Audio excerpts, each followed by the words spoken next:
Panorama group, जो सोचता है वो करता है।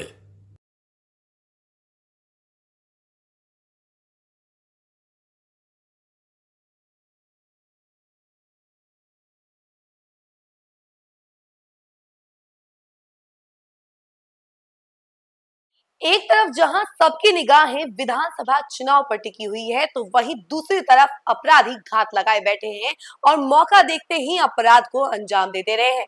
नमस्कार, न्यूज़ फॉर देख रहे हैं आप और मैं हुस्साने आपके साथ। बिहार में विधानसभा चुनाव की तैयारियां चल रही हैं। इसी बीच अपराधी जो है बेलगाम हो गए हैं, लगातार अपराध को अंजाम देने में लगे हुए हैं।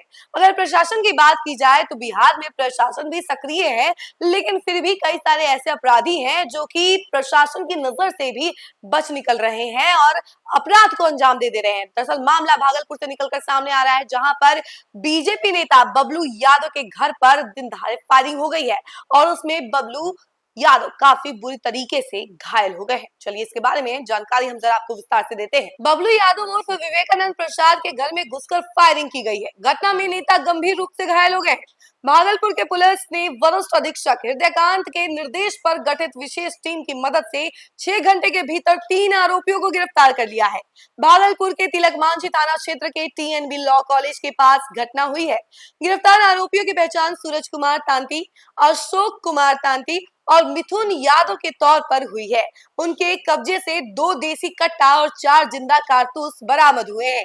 पुलिस के मुताबिक यह वारदात पहले मारपीट और गाली गलौज से शुरू हुई। घटना के दिन बीजेपी नेता के भाई देवानंद सब्जी खरीदने तिलक मांझी चौक गए हुए थे। वहां एक आरोपी ने पहले एक बुजुर्ग व्यक्ति की पिटाई कर दी।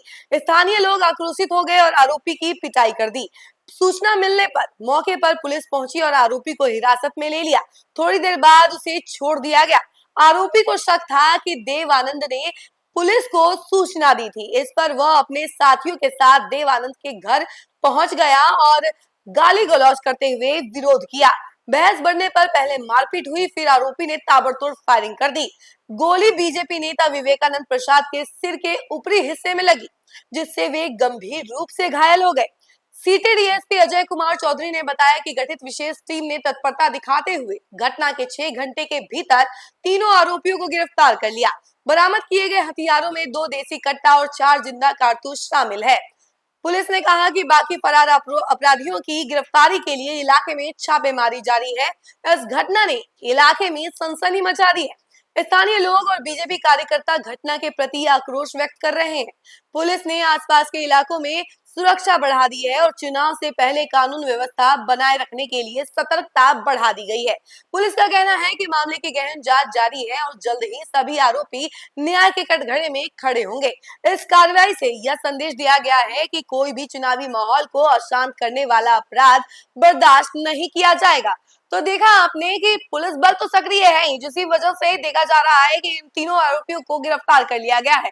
बात सिर्फ नॉर्मल थी, उनको लगा था जितने भी आरोपी हैं वो पहले तो एक बुजुर्गों को पीटते हैं, उसके बाद जो वहां पे लोग मौजूद रहते हैं तो उनको लगता है कि उन आरोपियों को ये लगता है कि उन्हीं लोगों ने ये बात जो है पुलिस तक पहुंचाई है, जिसकी वजह से वो देवानंद के घर पहुंचते हैं और वहां पर पहले से ही बबलू यादव मौजूद रहते हैं और ये बात जो है विरोध में बदल जाता है और ये लड़ाई बदलते बदलते फायरिंग तक बात पहुंच जाती है और आरोपियों ने उसी वक्त कट्टा निकाला और फायरिंग शुरू कर दी और ये फायरिंग के दौरान ही गोली जो है बबलू यादव को लग जाती है, जिसकी वजह से बबलू यादव गंभीर रूप से घायल हो जाते हैं। उनको तुरंत ही अस्पताल लेकर जाया जाता है, लेकिन पुलिस बल सक्रिय है। इसी वजह से पुलिस बल ने कुछ ही देर में, कुछ ही घंटों में इन तीनों आरोपियों को गिरफ्तार कर लिया और कहा यह जा रहा है कि इस बार विधानसभा चुनाव में कोई भी चूक बर्दाश्त नहीं किया जाएगा, कोई भी अपराध बर्दाश्त नहीं किया जाएगा, जिसकी वजह से अब अपराधियों को डरने की जरूरत तो है ही, क्योंकि जितने भी अपराध कर रहे हैं, चाहे ये सोच रहे हैं कि आने वाले समय में वो किसी अपराध को अंजाम दे देंगे,